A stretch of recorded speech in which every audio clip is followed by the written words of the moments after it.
is Sabarimala verdict review, and the Supreme Court nine-judge bench is reviewing the Sabarimala verdict, a clash between equality and tradition that touches Hindu, Muslim, Parsi, and Bohra practices.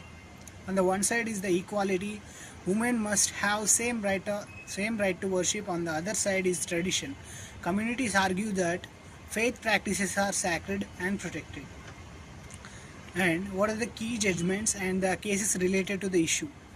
And they are Indian Young Lawyers Association versus State of Kerala 2018, where Supreme Court had ruled that with a five-judge bench allowed women of all ages entry into Sabarimala.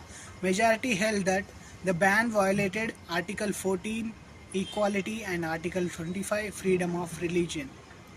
Justice Indu Malhotra dissented, saying courts should not interfere in essential religious practices. And the review petitions which were held in 2019, in that court referred the matter to a larger bench, noting similar issues in other religions. And the connected cases related to the issue are Muslims women entry into the mosque, Parsi women rights in the fire temples after marrying outside the community, female genital mutilation in Dawoodi Bohra community. These were clubbed together to examine the broader principle. How far courts can intervene in religious practices when they clash with equality.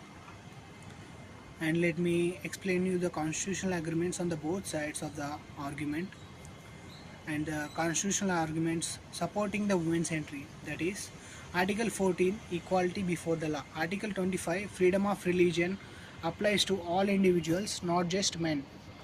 Constitutional morality, dignity and equality are above exclusionary traditions.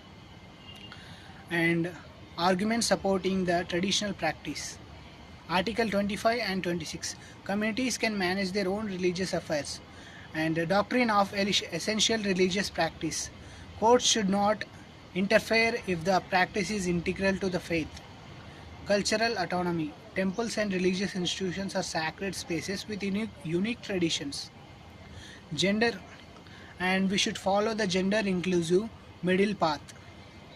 To do that, we have to ensure dialogue driven reform, encourage temple boards and religious leaders to evolve practices voluntarily. Phased inclusion, gradual entry of women avoiding sudden disruption, and we should integrate respect with equality. Guarantee no citizen is denied worship while rituals are respected, and we should enable a common framework. Apply the same principle across religions, equal access but with sensitivity to faith traditions. The Sabarimala review is not just about one temple, it's about defining India's constitutional morality, balancing equality with faith. The Supreme Court challenge is to ensure women's dignity without erasing traditions. The middle path is dialogue-driven reform, while equality walks hand in hand with justice.